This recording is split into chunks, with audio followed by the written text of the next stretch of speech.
میں تو حقیقت ہے ان یونیورسٹیوں میں جا کے میرا تو امیج ہی چینج ہو گیا ہے. میں پہلے سمجھتا تھا سارے لبرل لوگ ہوتے ہیں یونیورسٹیوں میں، جا کے میں ان کے ٹیچر سے ملتا ہوں، بھائی سارے اسلام سے محبت کرتے ہیں. اصل بات ہے اسلام کو پیش کرنے کا طریقہ ہی شاید غلط استعمال ہوتا ہے، جس سے لوگ دین سے دور ہوتے ہیں. ہمیں یونیورسٹیوں میں جا کے، فوجی اداروں میں جا کے، اور یہ جو ایجوکیٹڈ طبقہ ان میں جا کے اندازہ ہوا کہ ان کی زمین بہت زرخیز ہے، ان میں بات قبول کرنے کی صلاحیت ہے. ہم میں شاید بات پہنچانے کی صلاحیت، ہم ڈنڈا مارنے کی صلاحیت ہے ہم میں. دیکھو فتوے کی لائن الگ ہے، واز کی لائن الگ ہے. مفتی سے جب فتویٰ پوچھا جائے گا یا مجھ سے جب پوچھا جائے گا کہ عورت کے لیے بے پردہ ہو کے مرد کے سامنے بیٹھنا جائز ہے، تو فتویٰ یہ ہوگا کہ جائز نہیں. لیکن واضح و نصیحت میں کیا ہے بھائی، آپ کو جہاں بھی بات پھیلانے کا موقع ملے آپ پھیلا دو، اور وہاں جا کے یہ مت کہو کہ آپ کے لیے میرے سامنے بے پردہ ہو کے بیٹھنا حرام.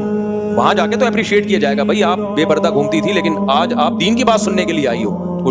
کوئی تو بات سنو. پھر بھی اس کی پرسنل لائف ہے، کون کس کو کتنا اثر لیتا ہے اس کا. کوئی پوری چینج ہو جاتی ہے خواتین، کچھ آدھی چینج ہوتی ہیں.